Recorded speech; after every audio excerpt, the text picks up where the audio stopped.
Hello guys, how are you? Welcome to Chitra institute. आज हम CTET का previous paper June 2011 first paper solve करेंगे CDP का।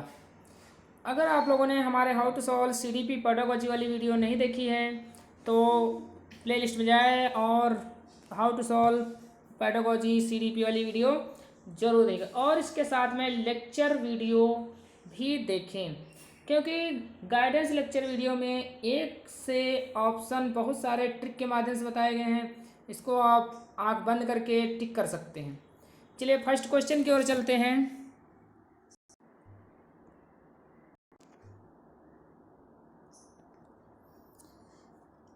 शिक्षा के क्षेत्र में पाठ्यचर्या प्रश्नावली खाली स्थान की ओर संकेत करती है। फर्स्ट ऑप्शन है शिक्षण पद्धति एवं पढ़ाई जाने वाली विषय वस्तु। सेकंड ऑप्शन है विद्यालय का संपूर्ण पाठ्यक्रम जिसमें विद्यार्थी प्रतिदिन अनुभव प्राप्त करते हैं। थर्ड ऑप्शन है मूल्यांकन प्रक्रिया। फोर्थ ऑप्शन है कक्षा में प्रयोग की जाने वाली पाठ्य सामग्री। कमेंट में ऑप्शन आप लोग कीजिए।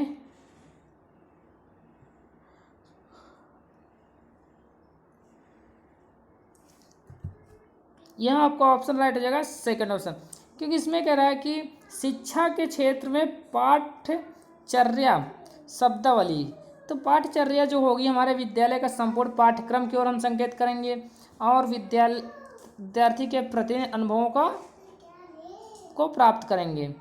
और मूल्यांकन प्रक्रिया ये हमारा पाठ्यचर्या नहीं होती है, ना ही शिक्षण पद्धति हमारी पाठ्यचर्या होती है, ना ही कक्षा में प्रयुक्त की जाने वाली पाठ्य सामग्री आपकी पाठ्यचर्या होगी। नेक्स्ट क्वेश्चन की ओर चलते हैं।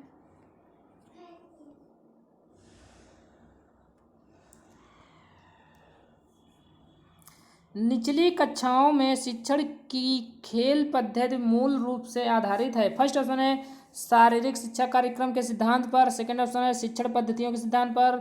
थर्ड ऑप्शन है विकास एवं वृद्धि के मनोवैज्ञानिक सिद्धांत पर। फोर्थ है शिक्षण के समाजशास्त्रीय सिद्धांतों पर। कमेंट में ऑप्शन आप लोग कीजिए।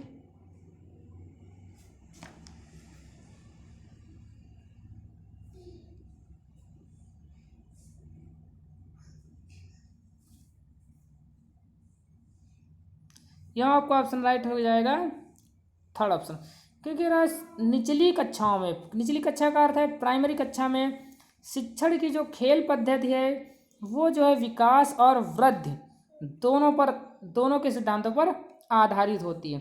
इसमें केवल शिक्षण पद्धति कह रहा है और इसमें शिक्षण के समाजशास्त्रीय सिद्धांत पर, इसमें केवल शारीरिक शिक्षा पर बल दे रहा है, लेकिन जो खेल पद्धति होती है वो हमारी विकास और वृद्धि दोनों पर आधारित होती है।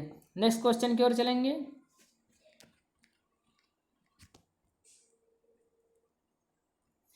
एक बच्चा अतीत के समान परिस्थिति में की गई अनुक्रिया के आधार पर नई स्थिति के प्रति अनुक्रिया करता है, यह किससे संबंधित है? फर्स्ट ऑप्शन है सीखने का सदृश्यता नियम। सेकंड ऑप्शन है सीखने का प्रभाव नियम। थर्ड ऑप्शन है सीखने की प्रक्रिया का वृत्त नियम।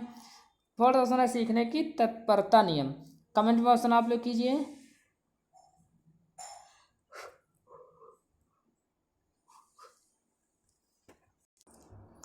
यहाँ आपका ऑप्शन राइट हो जाएगा सेकंड ऑप्शन, किसमें कह रहा है एक बच्चा अतीत के समान परिस्थिति, अतीत के समान परिस्थिति मतलब जो बीती हुई परिस्थिति है उसके अनुसार वो जो है अनुक्रिया करता है, तो सीखने के प्रभाव का नियम कहलाएगा। नेक्स्ट क्वेश्चन है डिसलेक्सिया किससे संबंधित है? फर्स्ट ऑप्शन है मानसिक विकार। सेकंड ऑप्शन है गणितीय विकार। थर्ड ऑप्शन है पठन विकार। फोर्थ ऑप्शन है व्यवहार संबंधी विकार। कमेंट में ऑप्शन आप लोग कीजिए।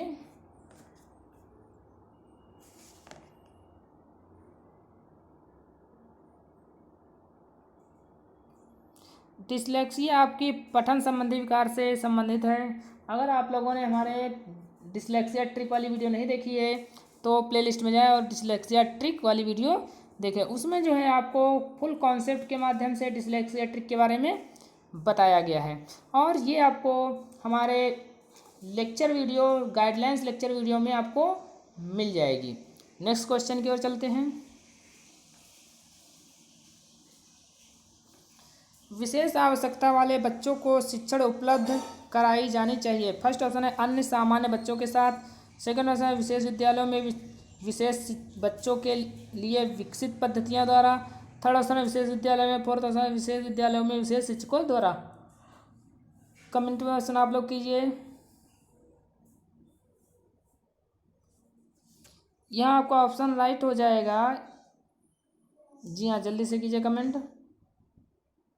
जी, यहाँ आपका ऑप्शन राइट हो जाएगा फर्स्ट ऑप्शन, क्योंकि आधुनिक जो शिक्षा है एनसीएफ 2005 बताता है कि विशेष बालक हो या किसी प्रकार से प्रॉब्लम वाले बालक हो, उनको हम एक समान मान कर के ही उनको हम शिक्षा देंगे। ये नहीं है कि हम विशेष विद्यालय में उनको भेजें, ना विशेष विद्यालय के लिए सलाह देंगे और ना विशेष विद्यालय को विशेष शिक्षक उपलब्ध कराएंगे। इसलिए यहाँ आपका ऑप्शन राइट हो जाएगा फर्स्ट ऑप्शन, क्योंकि एनसीएफ 2005 में साफ साफ लिखा है या बताया गया है कि समस्त बालकों को समावेशी शिक्षा देनी चाहिए। नेक्स्ट क्वेश्चन की ओर चलते हैं। आकलन को उपयोगी और रोचक क्रिया बनाने के लिए प्रति सचेत होना चाहिए। फर्स्ट ऑप्शन है अलग अलग विद्यार्थियों में तुलना करना। सेकंड ऑप्शन है विद्यार्थियों को बुद्धिमान या औसत विद्यार्थियों की उपाधि देना। थर्ड ऑप्शन है शैक्षिक और सह शैक्षिक क्षेत्रों में विद्यार्थियों को सीखने के बारे में जानकारी प्राप्त करने के लिए विविध तरीकों का प्रयोग करना। फोर्थ ऑप्शन है प्रतिपुष्ट फीडबैक देने के लिए तकनीक भाषा का प्रयोग करना। कमेंट में ऑप्शन आप लोग कीजिए।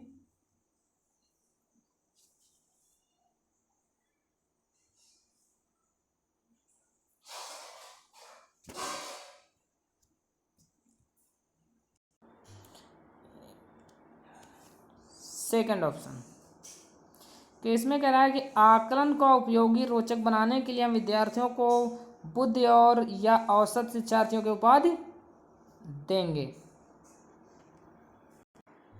लेकिन यहाँ मेरे अनुसार आंसर आपका थर्ड ऑप्शन राइट होगा, क्योंकि इसमें जो है बच्चा क्रियाशील अधिक है और इसमें बताएगा शैक्षिक और सह शैक्षिक क्षेत्रों में विद्यार्थियों को सीखने के बारे में जानकारी प्राप्त होगी और यहाँ आपका विविध पॉजिटिव टैग वर्ड दिया गया है। इसलिए यहाँ पास फर्स्ट सेकंड ऑप्शन ना सही हो के थर्ड ऑप्शन सही हुआ। नेक्स्ट क्वेश्चन की ओर चलते हैं।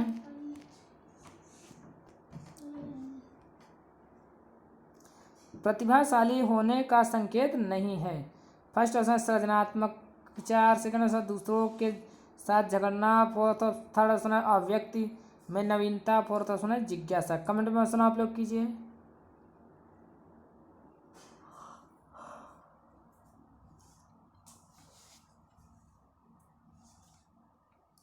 यहाँ आपका ऑप्शन राइट हो जाएगा सेकंड ऑप्शन, क्योंकि जो प्रतिभाशील बालक होंगे वो दूसरे के साथ झगड़ना पसंद नहीं करते हैं। नेक्स्ट क्वेश्चन की ओर चलते हैं। बच्चे दुनिया के बारे में अपनी समझ का सृजन करते हैं, इसका श्रेय खालिस्तान को जाता है। फर्स्ट ऑप्शन है पियाजे। सेकंड ऑप्शन है पावलोव। थर्ड ऑप्शन है कोहलबर्ग। फोर्थ ऑप्शन है स्किनर।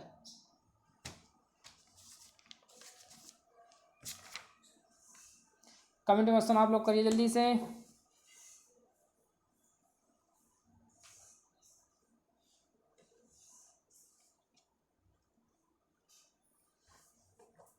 यह आपका ऑप्शन राइट हो जाएगा फर्स्ट ऑप्शन, क्योंकि पियाजे ने बताया था कि बच्चे दुनिया के बारे में समझ का सृजन करते हैं, इसलिए इन्हीं की परिभाषा, इसलिए श्रेय पियाजे को ही मिलना चाहिए। नेक्स्ट क्वेश्चन की ओर चलते हैं। कृतिका अक्सर घर में ज़्यादा बात नहीं करती है, लेकिन विद्यालय में वह काफ़ी बात करती है। यह दर्शाता है कि फर्स्ट विद्यालय के हर समय बच्चों को खूब बात करने का अवसर दिया जाता है। सेकंड ऑप्शन है विद्यार्थियों की यह मांग होती है कि बच्चे विद्यालय में खूब बात करें। थर्ड ऑप्शन है कृतिका को अपना घर बिल्कुल पसंद नहीं है। फोर्थ ऑप्शन है उसके विचारों को विद्यालय में मान्यता मिलती है। कमेंट ऑप्शन आप लोग कीजिए।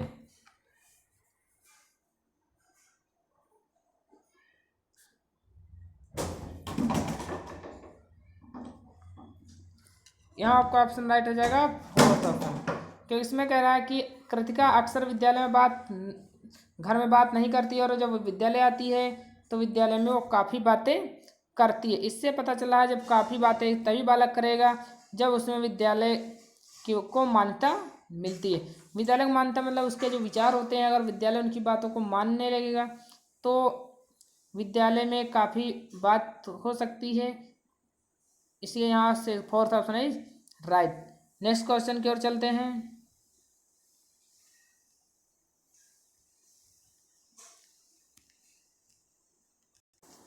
नेक्स्ट क्वेश्चन है, एक शिक्षक को अपने विद्यार्थियों की क्षमताओं को समझने का प्रयास करना चाहिए। निम्नलिखित में से कौन सा क्षेत्र इस उद्देश्य के साथ संबंध है? फर्स्ट ऑप्शन है शिक्षा समाजशास्त्र, सेकंड ऑप्शन है सामाजिक दर्शन, थर्ड ऑप्शन है मीडिया मनोविज्ञान, फोर्थ ऑप्शन है शिक्षा मनोविज्ञान। कमेंट में ऑप्शन आप लोग कीजिए।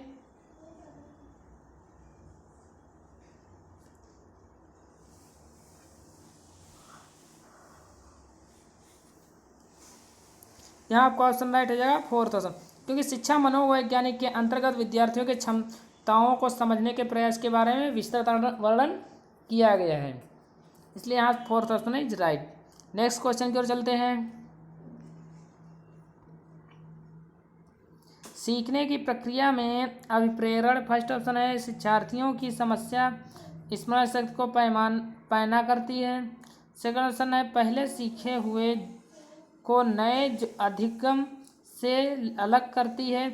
थर्ड ऑप्शन है शिक्षार्थियों को एक दिशा में सोचने योग्य बनाती है। फोर्थ ऑप्शन शिक्षार्थियों में सीखने के प्रति रुचि का विकास करती है। कमेंट ऑप्शन आप लोग कीजिए।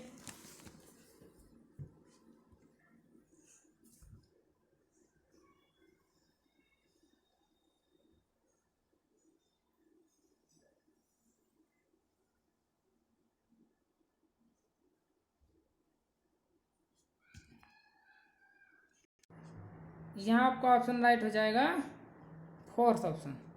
फोर्थ ऑप्शन में बताया गया है कि शिक्षार्थियों में सीखने के प्रति रुचि का विकास करती है।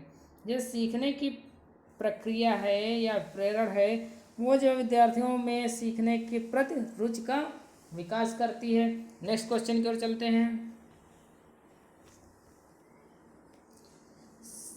सीखना समृद्ध हो सकता है यदि फर्स्ट ऑप्शन वास्तविक दुनिया से उदाहरणों को कक्षा में लाया जाए जिनमें विद्यार्थी एक दूसरे से अंतःक्रिया करें और शिक्षक उस प्रक्रिया का सुगम बनाए। सेकंड ऑप्शन है कक्षा में अधिक से अधिक शिक्षण सामग्रियों का प्रयोग किया जाए। फोर्थ ऑप्शन है शिक्षक विभिन्न प्रकार के व्याख्यान और स्पष्टीकरण का प्रयोग करें। फोर्थ ऑप्शन है कक्षा में अधिक आवधिक परीक्षाओं का अपेक्षित अध्ययन दिया जाए। कमेंट में आप लोग कीजिए।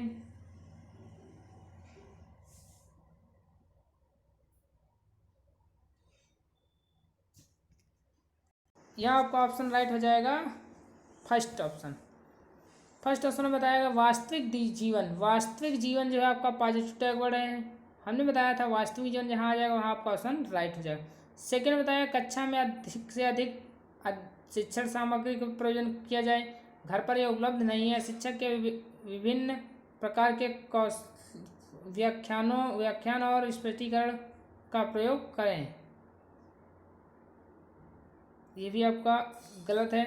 फोर्थ बताया कक्षा 1 में अवधि परीक्षा में अपेक्षित ध्यान दिया जाए, इसलिए यहाँ ऑप्शन राइट है फर्स्ट ऑप्शन।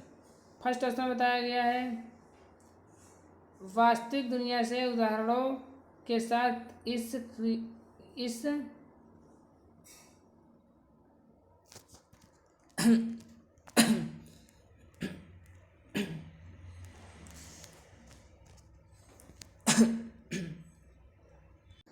फर्स्ट ऑप्शन फिर से देखिए, यहाँ पर राइट होता है 12 का फर्स्ट ऑप्शन। इसमें बताएगा वास्तविक दुनिया से उदाहरणों को कक्षा में लाया जाए जिसमें विद्यार्थी एक दूसरे से अंतःक्रिया करे और शिक्षक उस पर प्रक्रिया को सुगम बनाए।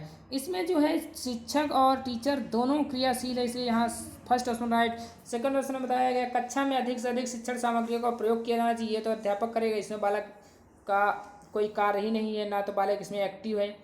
थर्ड बताएगा विभिन्न शिक्षक विभिन्न प्रकार के व्याख्या का निगेटिव टैग वर्ड है और आवधिक परीक्षा हम नहीं लेंगे क्योंकि प्राइमरी स्तर के बालक हैं, इतने जल्दी से कोई भी चीज़ सॉल्व नहीं कर सकते हैं। नेक्स्ट क्वेश्चन की ओर चलते हैं। निम्न में से कौन से कथन को सीखने की प्रक्रिया की विशेषता नहीं मानना चाहिए?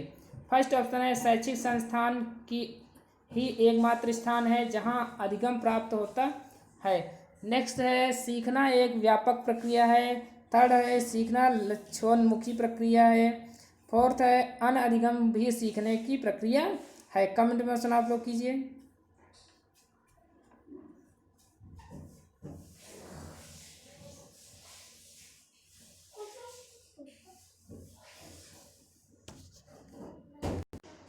यहाँ आपका ऑप्शन राइट हो जाएगा फर्स्ट, क्योंकि कथन को सीखने की प्रक्रिया विशेष नहीं मानी जाती। हम जो है अधिगम की प्राप्त के लिए या एक स्थान से दूसरे स्थान जहाँ अधिगम प्राप्त कर लेते हैं वह संस्था जो है अच्छी या उस संस्था की विशेषता नहीं मानी जाती। सेकंड आएगा सीखना एक व्यापक प्रक्रिया, सही है। सीखना लक्षणमुख होता है, ये भी सही है। अनअधिगम भी सीखने की प्रक्रिया है, ये भी आपका सही है। इसलिए यहाँ ऑप्शन राइट हो जाएगा आपका फर्स्ट ऑप्शन। नेक्स्ट क्वेश्चन की ओर चलते हैं। 5वीं कक्षा के दृष्टिबाधित विद्यार्थी, फर्स्ट ऑप्शन है को निचले स्तर के कार्य करने की छूट मिलनी चाहिए। सेकंड ऑप्शन है के माता पिता और मित्रों द्वारा उसे दैनिक कार्यों को करने में सहायता करनी चाहिए। थर्ड ऑप्शन है के साथ कक्षा में सामान्य रूप से व्यवहार किया जाना चाहिए और श्रव्य सीडी के माध्यम से सहायता उपलब्ध कराई जानी चाहिए। के साथ कक्षा में विशेष व्यवहार किया जाना चाहिए। कमेंट में ऑप्शन आप लोग कीजिए।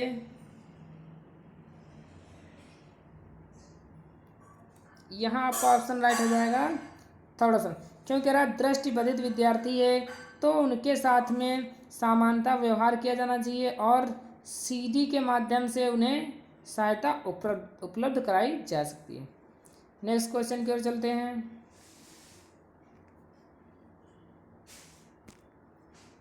यहाँ आपका ऑप्शन राइट हो जाता है मूर्त संक्रियात्मक अवस्था, क्योंकि मूर्त संक्रियात्मक अवस्था में बालक जो है तार्किक वस्तुओं और घटनाओं के बारे में चिंतन प्रारंभ कर देता है। नेक्स्ट क्वेश्चन की ओर चलते हैं। एक शिक्षक अपने लोकतांत्रिक स्वभाव के कारण विद्यार्थियों को पूरी कक्षा में कहीं भी बैठने की अनुमति देता है। कुछ शिक्षार्थी एक साथ बैठते हैं और चर्चा करते हैं, यह सामूहिक पठन करते हैं, कुछ चुपचाप बैठकर अपने आप को पढ़ते हैं। एक अभिभावक को यह पसंद नहीं आता। इस स्थिति में निपटने का निम्न में से कौन सा तरीका सबसे बेहतर हो सकता है? फर्स्ट ऑप्शन है अभिभावकों को प्रधानाचार्य के शिक्षक की शिकायत करनी चाहिए। सेकंड ऑप्शन है अभिभावकों को पाठ्यचर्या से अनुरोध करना चाहिए कि वे उनके बच्चों का अनुभाग बदल दें।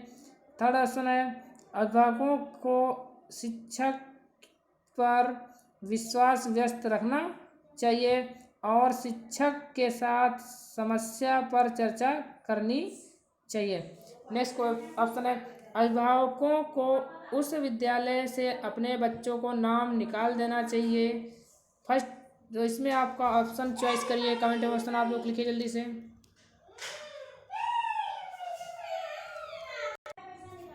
यहाँ आपका ऑप्शन राइट हो जाता है थर्ड ऑप्शन, क्योंकि इसमें बताया गया है अभिभावकों को शिक्षक पर विश्वास व्यक्त करना चाहिए और शिक्षक के साथ समस्या पर चर्चा करनी चाहिए। इससे जो है प्रश्न में जो बताया गया है जैसा कि एक शिक्षक लोकतांत्रिक स्वभाव के कारण विद्यार्थियों को पूरी कक्षा में कहीं भी बैठने की अनुमति देता है तो बच्चा टीचर के प्रति एकाग्रचित रहेगा और शिक्षार्थी एक साथ बैठते हैं और चर्चा करते हैं समूह के पठन के बारे में। तो जो अभिभावक है उनको जो है थर्ड ऑप्शन बताया गया है अभिभावकों को शिक्षक पर विश्वास व्यक्त करना चाहिए, तभी बालक एक दूसरे के साथ बातचीत कर सकते हैं और अपनी समस्या का समाधान या उसमें विभिन्न प्रकार के कौशलों का विकास हो सकता है। नेक्स्ट क्वेश्चन की ओर चलते हैं।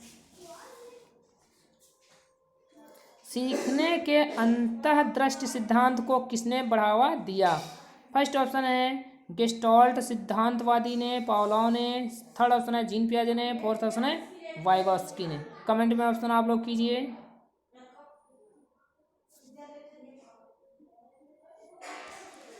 यहाँ आपका फर्स्ट ऑप्शन रहा है गेस्टाल्ट सिद्धांतवादी ने अंतःदृष्टि का सिद्धांत प्रस्तुत किया और इसी पर इन्होंने बढ़ावा दिया। नेक्स्ट क्वेश्चन की ओर चलते हैं। बच्चों के बौद्धिक विकास की 4 अवस्थाओं की पहचान की गई है। फर्स्ट ऑप्शन है कोहलर वर्ग द्वारा, सेकंड ऑप्शन है एरिकसन द्वारा, थर्ड ऑप्शन है स्किनर द्वारा, फोर्थ ऑप्शन है पियाजे द्वारा। कमेंट में ऑप्शन आप लोग कीजिए।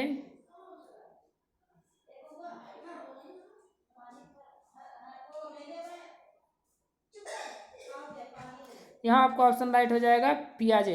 पियाजे ने जो है बौद्धिक विकास की 4 अवस्थाओं का प्रतिपादन किया। अगर आप लोगों ने हमारे अधिगम वाली वीडियो नहीं देखी है या गाइडलाइंस लेक्चर वीडियो नहीं देखे हैं तो उसमें प्लेलिस्ट में जाए और उसमें पूरा कॉन्सेप्ट के साथ इसमें बताया गया है। नेक्स्ट क्वेश्चन की ओर चलते हैं। निम्नलिखित में से किस अवस्था में बच्चे समवयस्क समूह के सक्रिय सदस्य हो जाते हैं? फर्स्ट ऑप्शन है किशोरावस्था, सेकंड ऑप्शन है प्रौढ़ावस्था, थर्ड ऑप्शन है पूर्व बाल्यावस्था, फोर्थ ऑप्शन है बाल्यावस्था। कमेंट में ऑप्शन आप लोग कीजिए।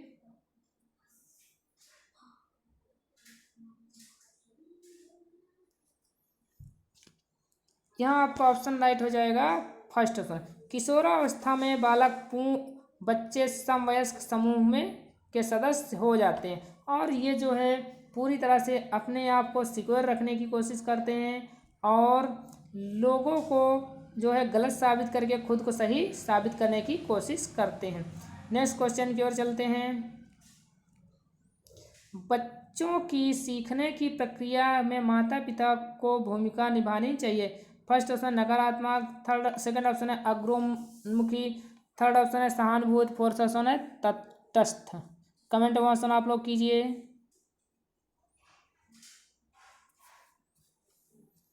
यहाँ आपका ऑप्शन राइट हो जाएगा सेकंड ऑप्शन अग्रोन्मुखी, क्योंकि माता पिता की भूमिका हमेशा अग्रोन्मुखी होनी चाहिए। इससे बालक जो है आगे बढ़ने की कोशिश करता है। नकारात्मक नहीं रख सकते, सहानुभूति भी नहीं रख सकते हम, क्योंकि सहानुभूति में ये बताया गया है कि नकारात्मक नहीं रख सकते, सहानुभूति नहीं रख सकते, अग्रोन्मुखी रखेंगे और तटस्थ भी नहीं रखेंगे, क्योंकि सहानुभूति माता पिता अगर करेंगे तो बालक जो है शिक्षा की भूमिका सही से नहीं एकत्रित कर सकता और ना ही किसी चीज़ को सीखने में प्रक्रिया उत्पन्न करेगा।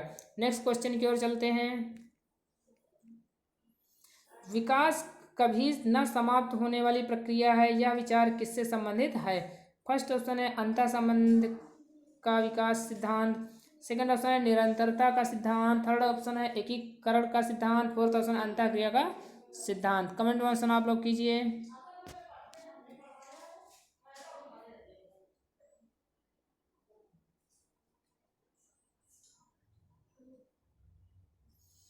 यहाँ आपका ऑप्शन राइट हो जाता है सेकंड ऑप्शन निरंतरता का सिद्धांत।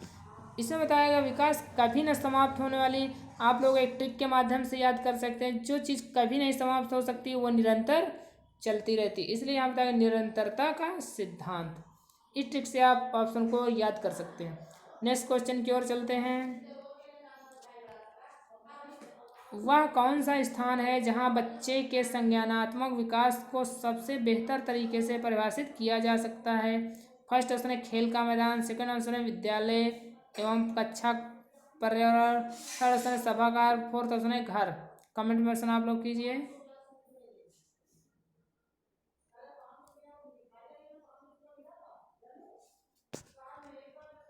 यहाँ आपका ऑप्शन राइट हो जाएगा सेकंड ऑप्शन, क्योंकि विद्यालय और कक्षा पर्यावरण एक ऐसा स्थान है जहाँ पर सबसे बेहतर तरीके से परिभाषाएं सिखाई जा सकती हैं। सभागार में नहीं सीखा, घर में भी नहीं सीख सकता बालक, और खेल के मैदान में भी बालक नहीं सीख सकता। जैसा कि वर्तमान समय में आपको देखने को मिल रहा है, बालक जो है घरों में संज्ञानात्मक विकास का सबसे बेहतर तरीका नहीं है, ये हमेशा विद्यालय और कक्षा पर्यावरण से मिलता है। नेक्स्ट क्वेश्चन की ओर चलते हैं। निम्न में से कौन सा बुद्धिमान बच्चे का लक्षण नहीं है? फर्स्ट ऑप्शन है वह जो लंबे निबंध को बहुत जल्दी रटने की क्षमता रखता है। सेकंड ऑप्शन वह जो प्रवाहपूर्ण एवं उचित तरीके के संप्रेषण करने की क्षमता रखता है। थर्ड ऑप्शन वह जो अमूर्त रूप से सोचता रहता है। फोर्थ ऑप्शन वह जो नए परिवेश में स्वयं को समायोजित कर सकता है। कमेंट में ऑप्शन आप लोग कीजिए।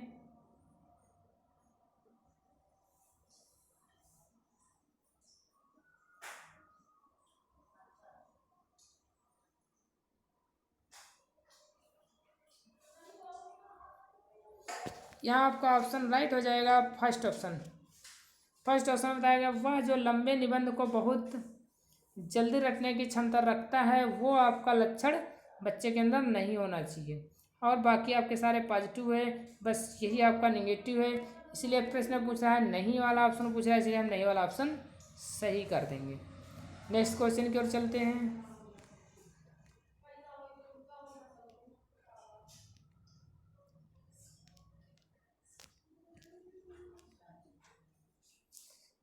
खाली स्थान को एक अप्रेरित शिक्षण का संकेत माना जाता है।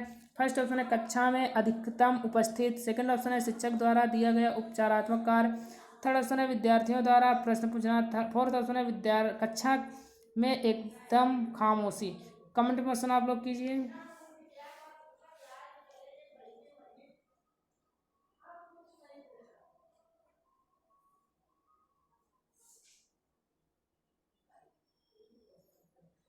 यहाँ आपको ऑप्शन राइट हो जाएगा थर्ड ऑप्शन। थर्ड ऑप्शन में बताया गया है विद्यार्थियों द्वारा प्रश्न पूछना, ये आपके लिए अप्रेरित शिक्षण का संकेत माना जाता है। नेक्स्ट क्वेश्चन की ओर चलते हैं। निम्न में से कौन सा बच्चे की सामाजिक मनोवैज्ञानिक आवश्यकताओं के साथ संबंध नहीं है? फर्स्ट ऑप्शन है सामाजिक अनुमोदन अथवा सराहना की आवश्यकता। सेकंड ऑप्शन है संवेगात्मक सुरक्षा की आवश्यकता। थर्ड ऑप्शन है शरीर में से अपशिष्ट पदार्थों का नियमित रूप से बाहर निकलना। फोर्थ ऑप्शन है सान्निध्य संगति की आवश्यकता। कमेंट में ऑप्शन आप लोग कीजिए।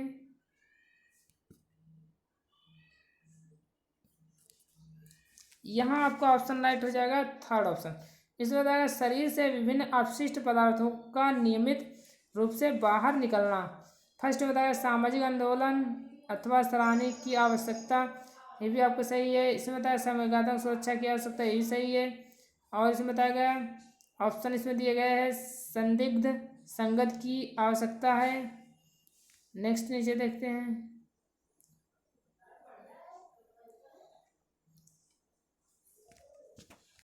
कमेंट में ऑप्शन आप लोग बताएं जल्दी से।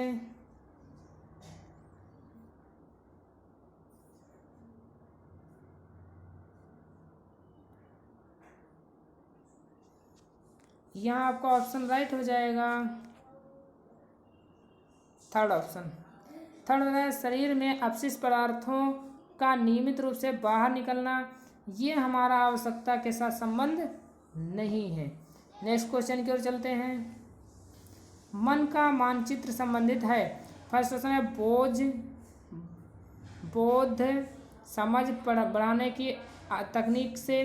सेकंड ऑप्शन है साहसिक कार्यों की क्रिया योजना से। थर्ड ऑप्शन है मन का चित्र बनाने से। फोर्थ ऑप्शन है मन की क्रियाशीलता पर अनुसंधान से। कमेंट में ऑप्शन आप लोग कीजिए।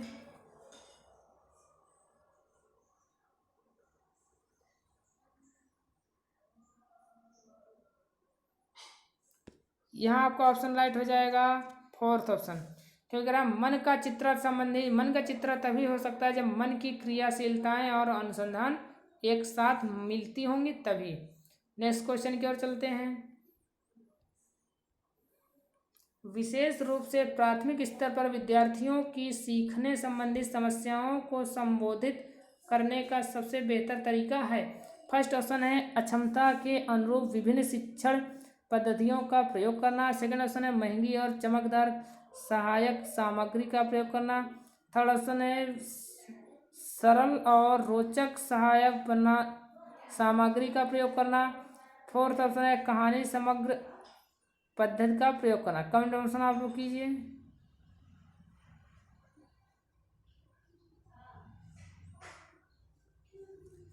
यहाँ आपका ऑप्शन राइट हो जाएगा फर्स्ट ऑप्शन।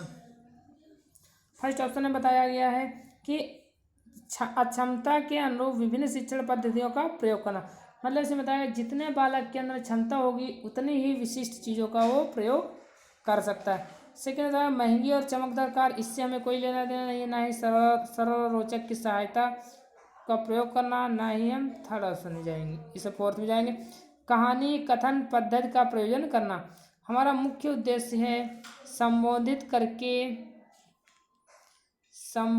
करने के पश्चात या करने का सबसे बेहतर तरीका है। इसमें आपको हमने बताया है कि इसमें जो है फर्स्ट ऑप्शन एकदम बिल्कुल राइट है। दूसरे हिसाब से देखो इसमें विभिन्न आपका टैग वर्ड पॉजिटिव मिल गया। नेक्स्ट क्वेश्चन की ओर चलते हैं।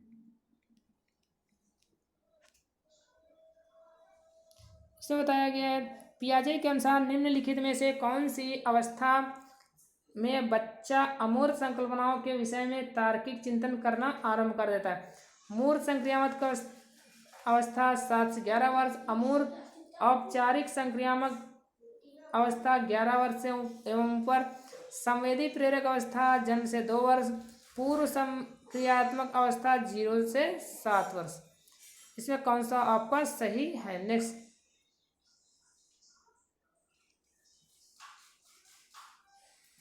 यहाँ आपका सेकेंड ऑप्शन राइट होता है क्योंकि इसमें बताया गया है औपचारिक संक्रियात्मक अवस्था ये आपके 11 वर्ष से ऊपर होती है। इसी तरह नेक्स्ट क्वेश्चन की ओर चलते हैं। निम्न में से कौन सा शिक्षार्थियों में सृजनात्मकता का पोषण करता है? फर्स्ट ऑप्शन है निम्न में से कौन सा लिखित शिक्षार्थियों में सृजनात्मकता का पोषण करता है? फर्स्ट ऑप्शन है अच्छी शिक्षा के व्यवहारिक मूल्यों के लिए विद्यार्थियों का शिक्षण। सेकंड ऑप्शन है प्रत्येक शिक्षार्थी की अंतर्जात प्रतिभाओं को पोषण करने एवं प्रश्न करने के लिए अवसर उपलब्ध कराना। थर्ड ऑप्शन है विद्यालय जीवन के बाहर से उपलब्ध के लक्ष्यों पर बल देना। फोर्थ ऑप्शन है परीक्षा में अच्छे अंक को पाने के लिए विद्यार्थी की कोचिंग करना। कमेंट ऑप्शन आप लोग कीजिए।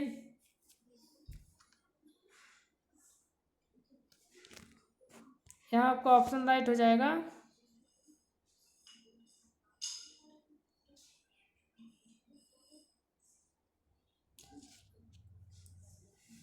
जल्दी दीजिए। यहाँ आपका ऑप्शन राइट हो जाएगा 1 मिनट सेकंड। इसमें अगर प्रत्येक शिक्षार्थी की अंतर्जात पशुओं का पोषण एवं भोजन 1 मिनट पोषण एवं प्रश्न पूछने के अवसर उपलब्ध कराना। और देखिए अवसर आपका निगेटिव टैग वर्ड दिया है इसलिए आपका ये ऑप्शन बिल्कुल राइट। कमेंट में आप लोग ये बताएं कि हमें 30 में से कितने नंबर आप लोगों ने प्राप्त किए। और अगर हमारा वीडियो पसंद आ रहे हों तो चित्रा इंस्टीट्यूट को सब्सक्राइब करें और बेल आइकन का बटन दबाएं, कमेंट करें और अधिक से अधिक शेयर करें। Thank you.